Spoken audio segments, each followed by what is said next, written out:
So without further ado, let's get to the Rooneys. I'm humbled and very nervous because it's not very often that I do TV anybody. In fact, this is a rarity. I've only done 2 other TV projects in 5 years that have been here. So congratulations for getting accepted. I wish I could say I accepted you, but I'm kind of excluded. No thanks to this guy. But the marks were wonderful. The response was wonderful. I'm super excited to kind of get into the meat and the bones of it. And I just have to pay homage to the great Greg Malavi, who is here. I feel like I am completely indebted. I am like to the ground here. I am not worthy. He is on my screen. I'm very indebted. Oh, we can't hear you, Greg. Let me get Greg on here. Has to unmute. Please unmute if you can hear us, Greg. It's not even. There we go. There we go. There we go. Okay. Hear me now? Okay. Okay. Hello, Yeah. Greg. Good to see you. Hi, guys. Hi. How are you? Hey, All right. I'm good. By the way, the film sounds fascinating. I wait to see it. I'm sorry I haven't seen it. That's But I great. can't All right. wait to see it. I'm, Well- I'm that age now. You know? Why do you do the speed dating? The speed dating. Well, Anyway. I have to start with, well, let's start with the chief, which is Peter, of course. So Peter, obviously, one of the things that fascinates me so much about you is your writing ability, and your writing matches your photography, if not vice versa. The photography is incredible. And I see for this project, you did writing, you did directing, you did producing, and you did photography. That's a whole lot of hats for someone to wear. So first question for you is, how do you balance all of these things and make them work when you're on a schedule? You know, you have to be on a set, things have to keep rolling, etc. How have you done all of that so successfully? Well, honestly, I don't know that I have. I have questions about that. It was not by choice. I mean, it was really a budgetary thing, and sometimes you're just, your choices are limited as to what you can do and who you can hire. And, I have enough skills in all of those areas, I guess, to just cover a pilot, you know what I mean? I'm not Vittorio Storaro behind the camera, you know what I mean? It's so it's like, and I'm not Martin Scorsese behind the camera, you know what I mean? So, but this is it was a TV pilot. It's based on a lot of my own personal life, so I think because I was so connected to the material in that regard, I could wear these other hats. But I wouldn't do that moving forward. That's for sure. Gotcha. Oh, certainly. And you have utilized, I can't talk today, a number of what we call recognizables. I believe everyone is recognizable and everyone is a celebrity, but you have some bona fide recognizable people. The presence of Marianne Plunkett was just lovely to me. It was such a refreshing surprise. I was like, oh my gosh, here she is. And of course, Charles Busch, along with Greg as well. Why the decision to embark upon casting these individuals? What did they bring to the table outside the obvious? I mean, we all recognize them. We know that they have a legendary career. Well, Greg and I, and we always, well, at least I always wanted to work with him. I hope he'll say the same about me. I don't know. No, I won't. But I always wanted to work on it. Never again. No, we get along. We have this kind of banter. That's so, and I had written a play, before this that this whole show was based on. So, and I always thought Greg would have been great for the play, and he was doing another play at the time, so he was unavailable. So I went with another actor, but I always thought he was a perfect fit for the character, and so that's how that fell into place. Charles Busch and I work out of the same theater a lot in New York. We're affiliated with the same theater. Nice. And so I met him there, and boy, it was just, I just thought, man, that would be so cool if we could pull it off. If Charles could pull off the female role as a female, not as a drag character, but as a genuine female character. And believe it or not, and, I once let's played, just try it out. Yeah, and Peter doesn't even know this. I once played Charles Busch's husband in a play we did in Hollywood. Really? Oh yeah. Believe it or not, I was a big producer. Are you ready for that? Oh my God! Did it have a happy ending, Greg? I know. No, we never had a honeymoon. I'll tell you that. Yeah, I mean, it's such a small world. Yeah, yeah. And so yeah, I thought, well, I talked to Michael and Robert, who unfortunately couldn't be here tonight, Mhm. our other producers, and we were like, yeah, let's go for it. Let's just see what happens. Let's just, he's so good. I mean, let's just work with him. Sure. And then Marianne Plunkett, I we had this actress Denny Dillon, who's somewhat known as well. Originally cast in the role, and then she couldn't do it. A conflict came up, and then Deborah Rush was interested, but then another conflict came up with her. And then I was like, God, who am I going to cast in this part? And I went to Irish Rep one night just to see a play, one of the OKC plays that they were doing last summer. And Marianne was in the play, and I was like, God, there it is. If I could somehow get this to her, I'm going to try. And I know some people at Irish Rep, so I just talked to them, and they talked to her, and she read it, and she liked it, and she knew Charles, and so she came aboard. So that was really it. That was it. And of course, as it relates to Bridget and Lee, of course, how did you all get involved in the project, and what fascinated you about doing a television pilot versus, let's say, a film? You guys have to unmute. Oh gosh, See if I can help you. this technology is so wonderful. Said no one ever. I'm gonna burn Zoom when it's done. I'm so over this already. There we go. I guess I can answer. Hello, Bridget. Hello. So, I have known Peter for a pretty long time, ever since a few years ago when my younger sister Shannon, who's also an actor, she was scout in the Queen's Theater production of To Kill a Mockingbird with Peter and of course Michael. So it was cool to finally actually be able to act in something that Peter was doing, because I had only known him through my sister. So that's kind of how I got involved. And I guess what drew me to the character was just that I also feel like I was born in the wrong decade, the wrong time, and I listened to all the music that April does, and definitely would summon Keith Moon, or probably more so John Lennon if I could. So she's just a fun character. Oh, absolutely. I love that scene. I got to tell you, I rewatched that scene a couple of times because it's so cool. I was like, look at what you're doing in that room. And I was like, the Ramones, the whole bit. And I'm like, look at that dude with the wig and the whole bit. I'm like, this is awesome. So that was absolutely hands down one of my favorite moments, as a matter of fact. As far as you, Lee, how did you get involved with the project? Me? Yes. So, Peter. Yeah, Peter. I'm also a slapstick fan. Yeah, when I was a kid, I worked on I was a young clown for a local acrobatic group in the city of Wuhan. I'm from Wuhan, the virus city.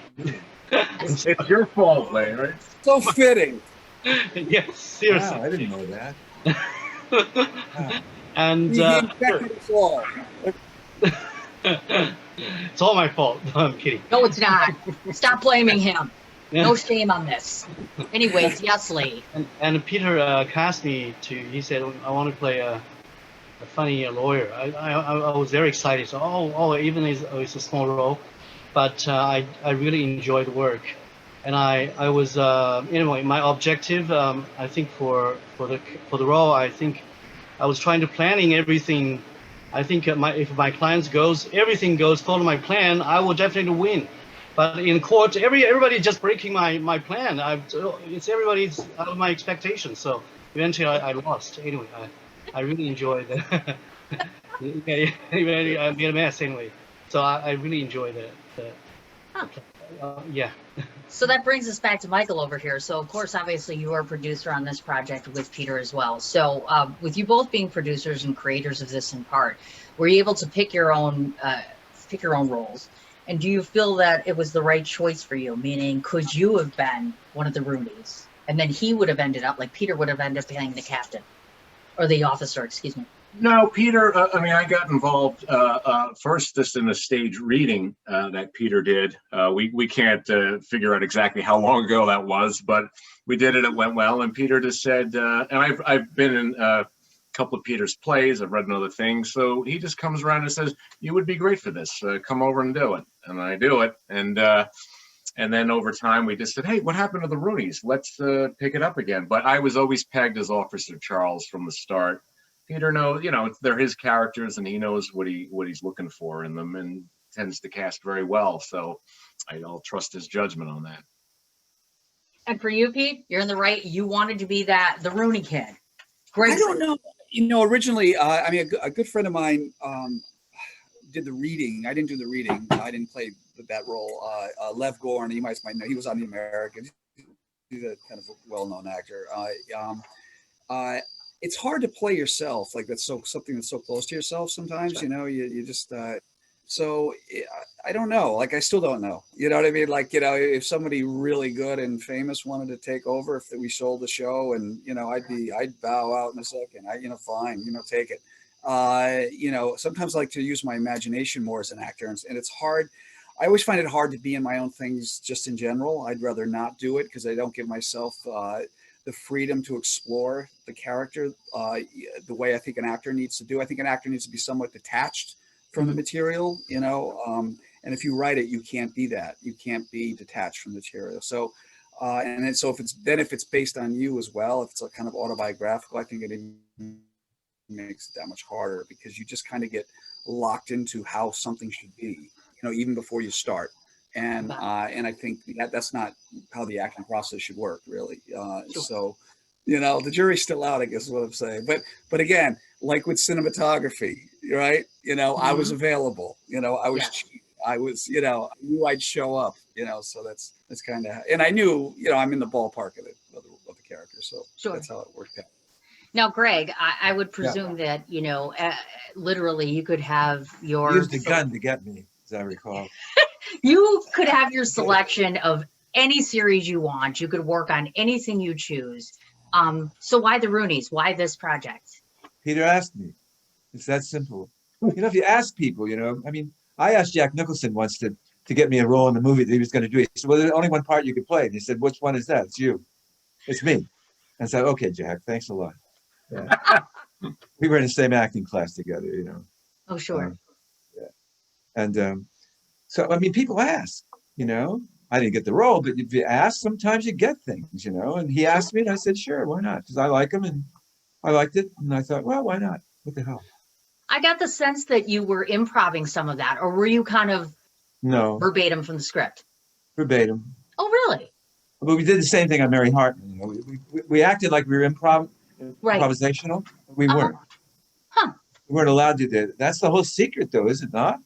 Make it look like it's an improvisation. It's for real for the first time. Yes. That's our job. Yes, and moreover, yeah. Your chemistry with Pete is so believable. The father-daughter. God, now I know I've been doing this too long today. Hello. The gender change really did work for him, It's been a long day. Okay, it's iffy though. It's iffy. We live in a gender neutral world now, so it's all right. Basically, we all get it. No, obviously, of course, the father-son dynamic here plays off so very well because you just roll. You guys are like constantly eye rolling each other, and I don't know that's because you have a good personal relationship or if you practice that. Was there a lot of prep to that, or was it just kind of 1-2 takes and you're done with that? That whole pretty much 1-2 takes done. Really? Yeah, I'd say, wouldn't you, Peter? We kind of have that. We did some relationship. Yeah, but we have that relationship in life. Normally, we banter a lot and talk a lot. And I are. And we have a lot of fun. We disagree. We have a lot of fun. And we disagree about a lot of stuff. Yeah. Yeah. But it's bantering. It's like I enjoy hanging out with Peter and have a lot of fun with him. So that's kind of a rarity. That's the first time you've ever said that. Thank you. Aww, it's a love fest going on. He paid me $50 to say that. Thank you. I want the extra 50 too.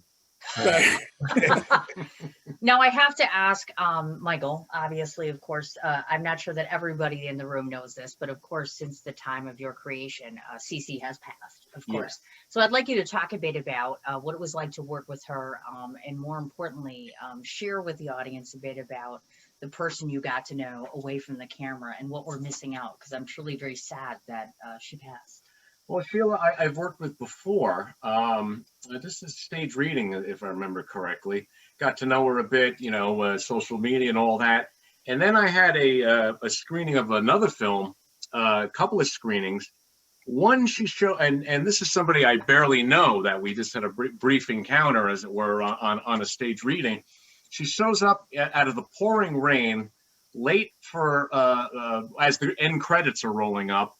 So we chat, hello. She shows up the very next night at the next screening, and shows up again to see it. So that's the kind of lady Cece was. Just a real lively, vibrant, good sport, and I think she exuded that on the set. It was really good to work with something more extensive with her, because she just, could be like 8 o'clock in the morning and 100-degree heat already, and it was hot that day, ladies and gents, wasn't it? We just everybody was just beat up by the sun, and no bathrooms, no nothing, no cool drinks, and there's CC just making jokes, and just a real pleasure, just a trooper all the way.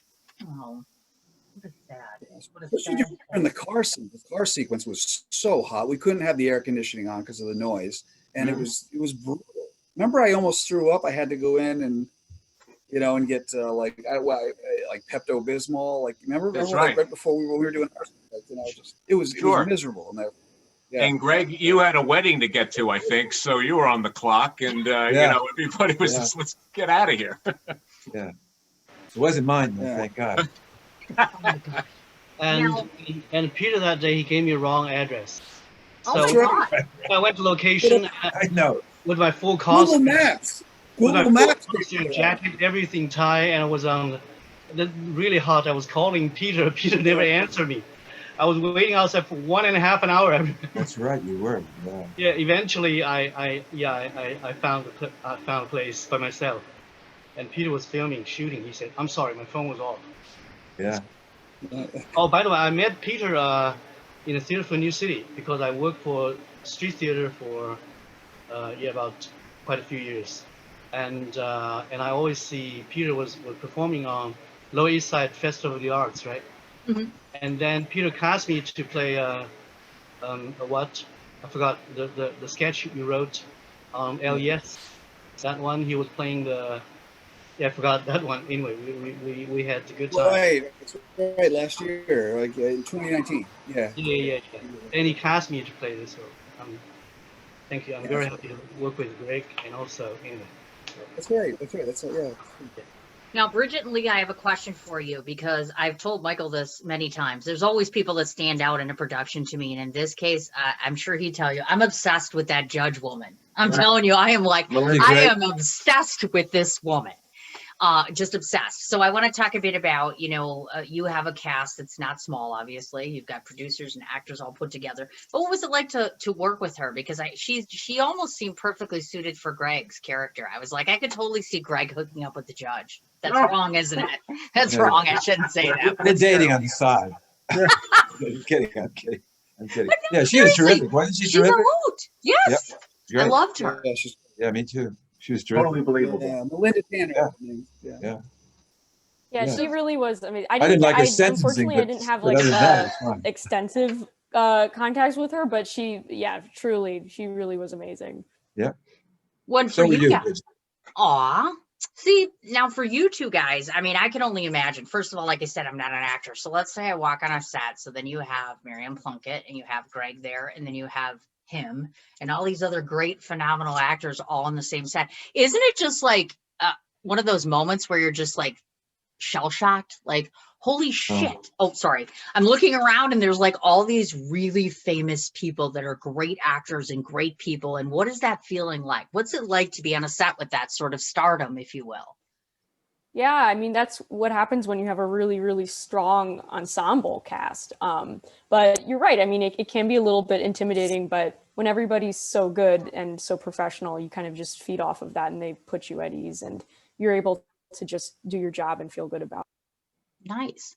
Lee, you weren't intimidated at all? Because I would be terrified. I wouldn't be able to function. Couldn't do it. Yeah. The judge lady was, her acting is really, my God, it's really. See. So I feel everything in her mind everything is clear.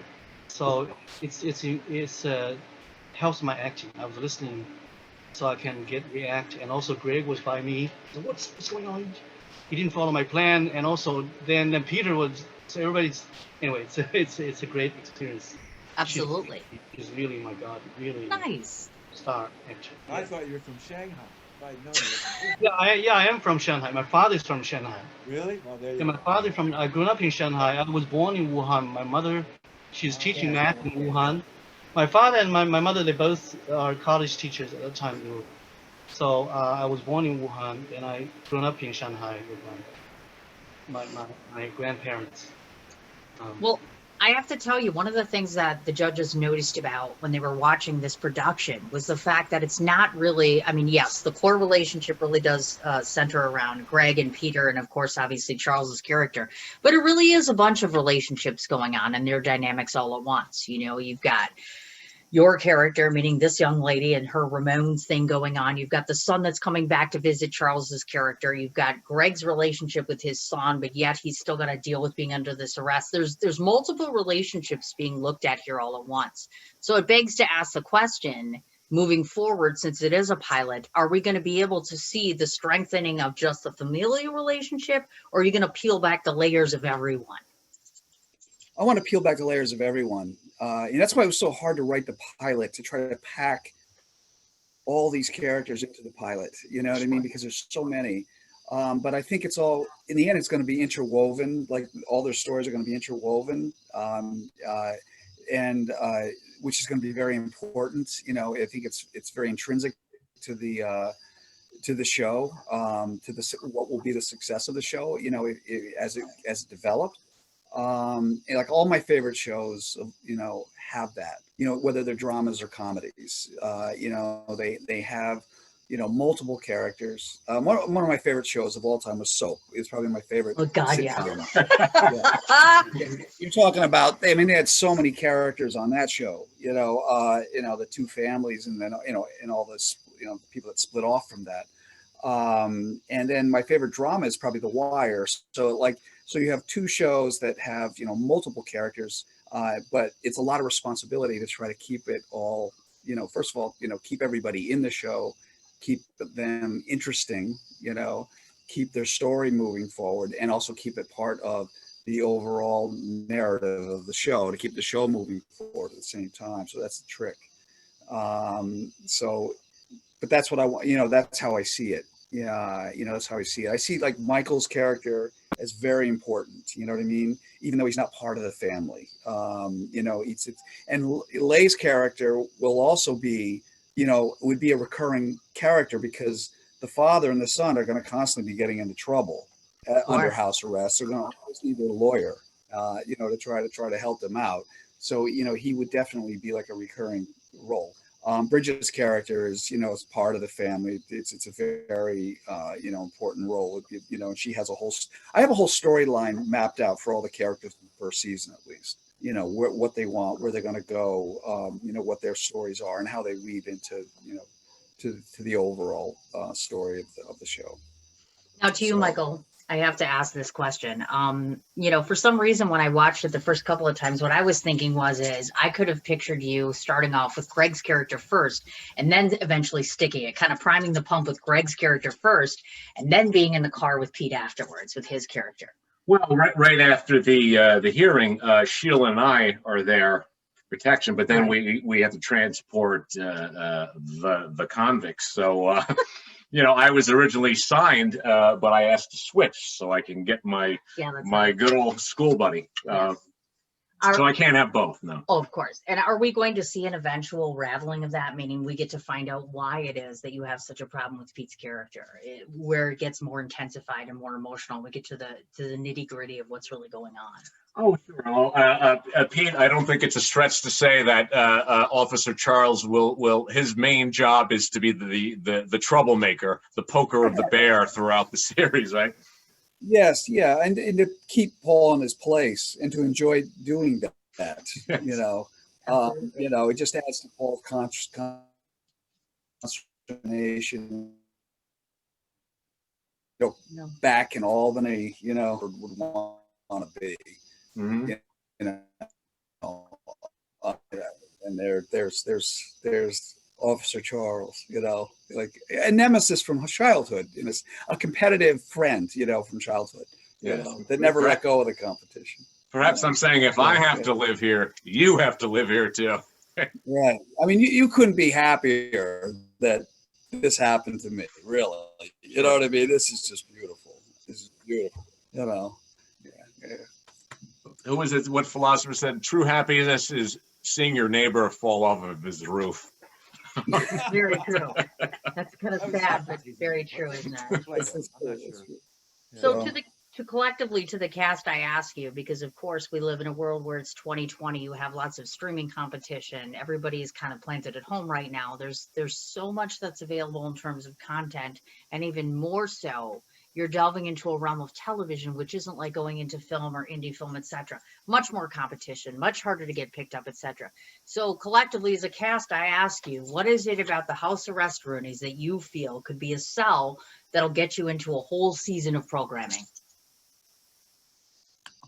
Well, it's an unusual topic, I think, house arrest, and then people who are connected politically, although that's a common thing, but nonetheless, not a lot of shows about that in this kind of sense, especially at the state level. Mhm. All right, any that I know of. So that is an intrigue, I think. Sure. I don't know. Who the hell knows? It's a who knows what may sell or may not. I never thought Mary Hartman was ever going to sell when I first did the pilot. Oh my Well, gosh. it's too weird. Not a soundtrack. No, there's no sound, no laugh track, nothing. But Norman Lear knew what he was doing. I didn't want to do a comedy. I was a serious actor. No, I'd done comedy. Clearly. Nonetheless. Absolutely. And the rest of you folks, what is it that you feel, we'll get to Pete last, of course, the rest of the cast first. What's going to make this sell? Why this project? What will people love about this? I would say that in wake of COVID, I think everybody has a very real connection to the idea of like being on house arrest, just because I feel like at some point, like we've all been confined really to our houses. And so I think that this collective experience has kind of given us a better appreciation for the situation that this family is in. So I think people will relate to it better now. Absolutely. And Lee, what's your take? I'm sorry, I apologize. It's been a long time. I'm not quite remember the movie. The question? I'm not quite remember the movie very well. It's a long time. Oh, no, that's quite all right. I guess what I'm thinking is you're more of an international, obviously, of course. So my question to you is the premise behind the Rooneys something that you feel international audiences would embrace for television? Yes, I think so.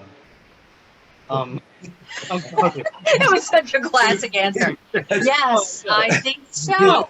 Typical lawyer. Well, I think comedy always, if comedy people, if it's great comedy, it will be very, very, people loves. Yeah, and anyway, I think comedy is the best anyway. Yeah. He's adorable. I like Lee. Let's put him in more. There's the character right there. There he is. That's our comedic character. Right Yes. there. So to my producers, I ask. Great work with you, Greg. And she's nicer to you than the judge was, right, Lee? I'm sorry. I was much nicer to you than your judge in your production, I can say. Don't you just love that judge, though? Okay, I'm going to get off the judge. I know I'm a little obsessed with the judge. I get it. So to you two producers, obviously, what's the key here? What's going to be the key to getting you in the door that says, yeah, we're going to get picked up? Well, obviously, it's for all the obvious reasons. It's relevant, even though we were ahead of the curve on that. Me personally, I think you have to choose projects that really speak to you. One of my favorite. I miss the old shows. Barney Miller's one of my all-time favorites. Large casts, all kinds of different, unique, quirky characters, not afraid to express themselves fully. I just am fascinated by, especially in comedy, just all the machinations. I mean, people are crazy. Everybody's a little bit of a madman or madwoman. We stir up trouble. We stir the pot. We get ourselves in jams. And that's where comedy comes from for me. I just thought this has so much potential to grow and explore. In a way, we were thinking of It's Always Sunny in Philadelphia, a show like that starts out as small out of nowhere, but garners an audience. And the more we have to express and people get involved and get attached to the characters, that we can grow from there. All right, Peter.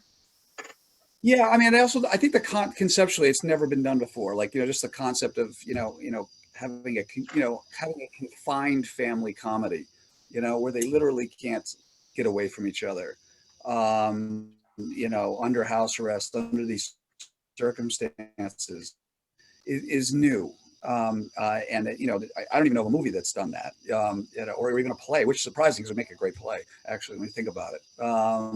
And the divorce rate is skyrocketing, isn't it? Yeah, exactly. So that, I think that's like, it's great.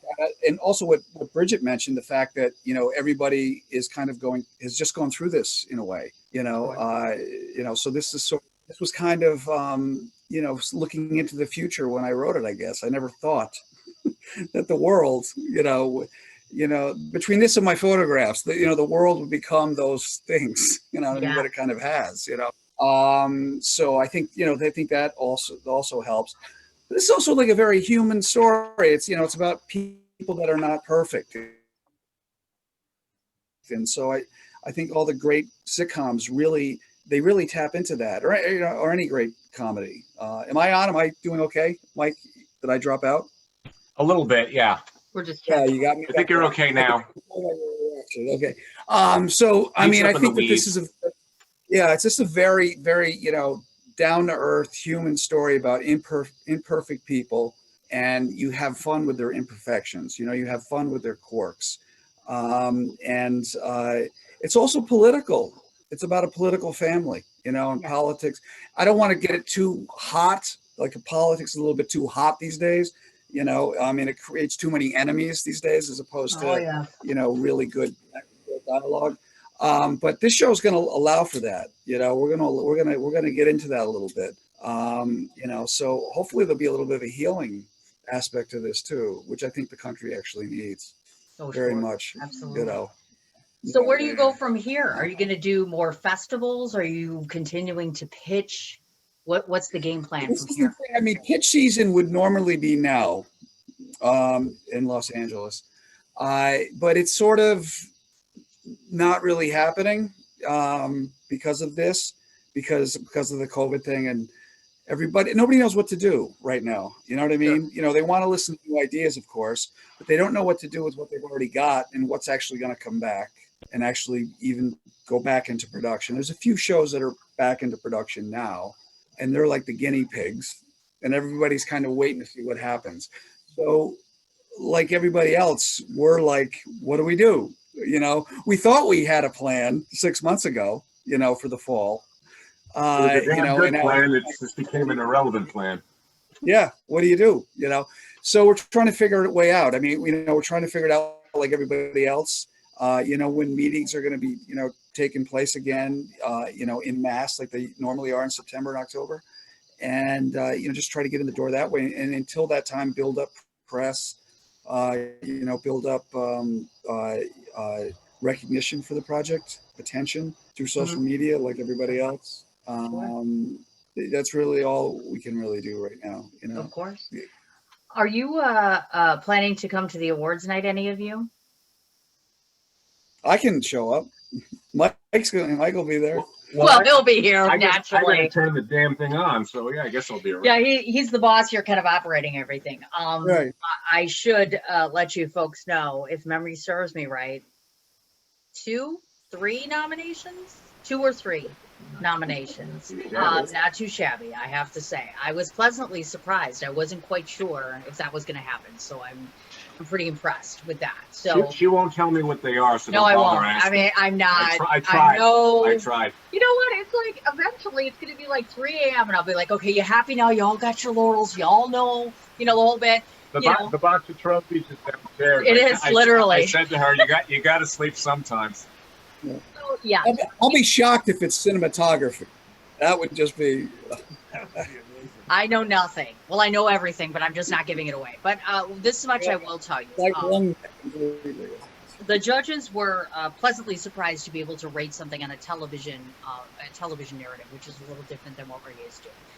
And original concept was one thing that stood out. Casting was one thing that stood out.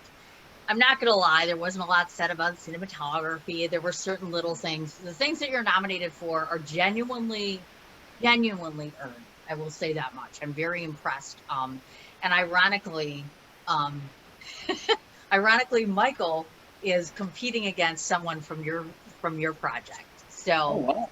yes. So it'll be interesting to see how things go. Yes, that's Wow. right. It'd be interesting if it was Michael against Michael. That's what I would like to see. Well, I yeah, am- no. I am no. my worst enemy, so yeah. So there you go. So yes, congratulations to all of you on getting nominated. I feel very honored to have it brought to me first, to be able to screen it first,